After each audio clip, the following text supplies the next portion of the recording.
the cost of goods that we consume goes up. Now, if you look at real wages, they're not going up as fast. So wage rises, they are there, they're not as fast as the cost of goods. So what that means is everyone's getting poorer. CEOs and co-founder of Real Vision Group, Raoul Pal, has stated that his previous predictions for inflation rates in 2022 were wrong, and we could be seeing a weaker economy than many people had predicted. The popular crypto analyst had an interview during the Real Vision takeover in Las Vegas on December 10. During the interview, Raoul talked about many things, including how he believes certain facts that are playing out now would increase inflationary rates for the coming year and possibly beyond. Welcome to Savvy Finance. In this video, we examine Raoul Pal's latest update on the issue of inflation rates for 2022, supply chain issues, and the Omicron mutation, which are strong contributors to the problem, and how all these things might affect cryptocurrencies in general. Please ensure you watch the video to the end, hit the like button, and subscribe to the channel. Raoul Pal explained that prices of consumer goods are skyrocketing without a corresponding increase in workers' wages. The increasing prices will force consumers to spend less because they just are not making enough money. This could have many catastrophic effects on the economy. As consumers buy less, companies may be forced to lay off more workers if they want to keep their doors open. This would also create more supply chain issues, decrease supply, and increase prices. Since April 2021, prices of goods have been on the increase, and the situation has become worse than it has ever been recorded in the United States for the past 3 decades. In April, inflation surged from 2.6% in March to 4.2%, and that is not the worst hit we have taken this year. In fact, the situation has continued to worsen since then. In October, inflation was up by 6.2% and up by 6.8% in November. Compared to prices in November 2020, energy prices rose by 33.3%, with gasoline alone rising by 58.1%. Fuel oil and pipe gas are also higher than we have seen for a long time. Food prices have also jumped 6.1% between 2020 and 2021. Another great contributor is the price of used cars and trucks, which has increased by 31.4% in the past year. These figures are much higher than what many experts have projected for the year. Unfortunately, the underlying issues that are causing the price increase do not seem to be stopping anytime soon. And this is something I've been banging the drum about for a while. I said, look, we know inflation's coming. We know it's driven by supply chain issues. We know there's a structural shift in the economy going on. But if you raise prices on people who are already up to here in debt, then what do? You stop consumption. Right. So if you stop consumption, what you're doing is baking the cake a potential slowdown later. So the Fed are tapering the balance sheet. They're talking about, are they going to raise rates? At the same time, where you're beating the consumer over the head with higher prices, that feels to me that 2022 is not going to be the year people expect it to be. I've said for a while, I think it's going to be a lot weaker economically than people realize. And it doesn't help that we've got the new virus mutation that's going on as well. That's also creating this people saying, well, I'm not sure, do I want to travel? It's like my mum, was she going to go, she lives in Spain, she's going to see my sister in the UK, she's like, maybe I won't travel. And so all of those things together, create more supply chain issues, which means that this inflation stuff could be longer lasting than we thought. I thought it was going to be more transitory, but if the supply chain issues continue, then that's a problem, but I'm really worried about consumption. As Raoul Pal explained, consumers are already up to their neck in debts, and the increasing prices are bound to have many unpleasant effects on them and the economy as a whole. The major driver of these increasing prices is probably the supply chain issues that started during the peak of the pandemic last year. Many establishments, including restaurants, stores, spas, gyms, and others, had to close their stores for months. The number of people available to keep producing goods and services declined drastically, not just in the United States, but in every other part of the world. Today's video is sponsored by Revenue Coin. Revenue Coin is the world's first tokenized revenue-based ecosystem, providing a 2-part solution to its growing community of investors.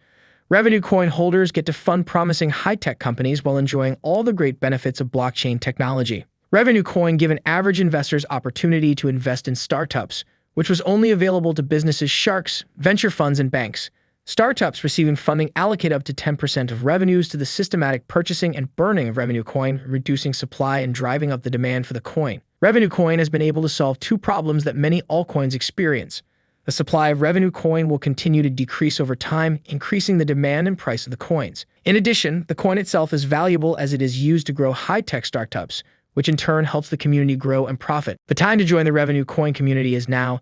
According to CONTAGIOUS, a public sale will occur in 2 days, and you will be able to purchase 38,356 revenue coin for 1 Binance coin. Becoming part of the community will give you many benefits, including being a part of the decision-making process.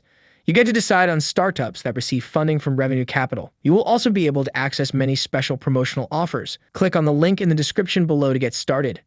The coronavirus pandemic ground the world's economy to a halt, and what we are witnessing now is a continuation of issues that started then. When the restrictions were lifted in the United States, many people used the opportunity to splurge.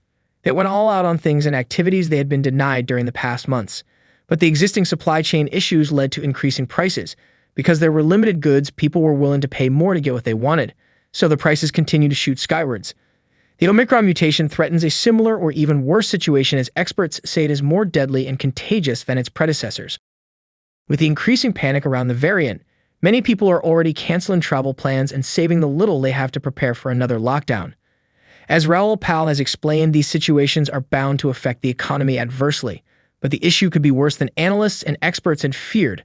For instance, at the beginning of the year, economists believed inflation rates would remain around 2% by the end of 2021. But here we are battling with increasing prices of shelter, gasoline, apparel, food, transportation services, and many more. And the markets will tell you pretty quick. Yeah. The bond market, yields aren't rising. At the long end especially, I think, tells you everything you need to know. Yeah, and I've always said that. It's like the truth is always there in the 10-year bond yields. If I need to look at one thing on earth, I'll look at that and then the dollar. Yeah. The dollar's been going up, but that actually lowers future inflationary forces. But the 10 years telling you inflation's not out of control for a longer period of time. 2 years have gone up quite a lot, but I worry that it's going to create some more volatility in the stock market as well. And is that also related to what's going on in the crypto markets? Possibly. Inflation comes in different ways. This is a very specific issue. We don't know how long it's going to last, but I think it's going to create economic damage because it's not driven by demand. If it was demand-led inflation and you raise interest rates, you're curtailing demand. So that slows down the rate of inflation. If it's not demand-led and it's supply-led, all you're going to do is make the economic pain worse. Yeah. So I just don't agree with that point of view because I do not see it being demand-led, and that's the big difference. According to Raoul Pal, the higher bond yields are another strong indicator that the economy might take a big hit. The interest rates on bonds are climbing higher so that investors would at least profit from their investments. If the yields remain the same, investors could break even or make a loss as prices climb higher and the dollar loses value. The federal government is also trying to enforce some damage control protocols which may or may not improve the situation. According to Raoul Pal, this inflation is supply-led, not demand-led. If it had been demand-led, the increasing rates would have forced people to spend less, save more, and invest more, thereby reducing the demand. But increasing rates now put us back where we started, with limited supply, increasing prices for consumers who are already heavily in debt and a precarious economic situation. Raoul also added that these new market dynamics increase the stock market's volatility, which drives other economic elements. What do all these mean for Bitcoin and other cryptocurrencies? One of the main features of cryptocurrencies is that it is not dependent on traditional market situations. But this does not mean it is completely off if the economy takes a hit, especially one as large as that of the United States. We saw this happen in 2020 during the pandemic. If investors panic as a result of increasing prices and the Omicron variant, Bitcoin and other cryptocurrencies might take a small hit. But there are many other things that experts expect for Bitcoin in 2022. The institutional players will probably invest significantly in crypto, which might drive up prices. If this happens early enough, retail investors might see Bitcoin as a way to keep their investments from decreasing in value and further drive up the market. If Bitcoin and other cryptocurrencies are able to survive the hit, previous predictions of $100,000 or $200,000 may be much closer than we expected. It is a crucial time for the cryptocurrency community, and we promise to keep bringing you updates as soon as we have them. Please drop a thumbs up and subscribe to the channel if you like this video. You can also share your opinions about inflation and the forces driving it in the comment section below.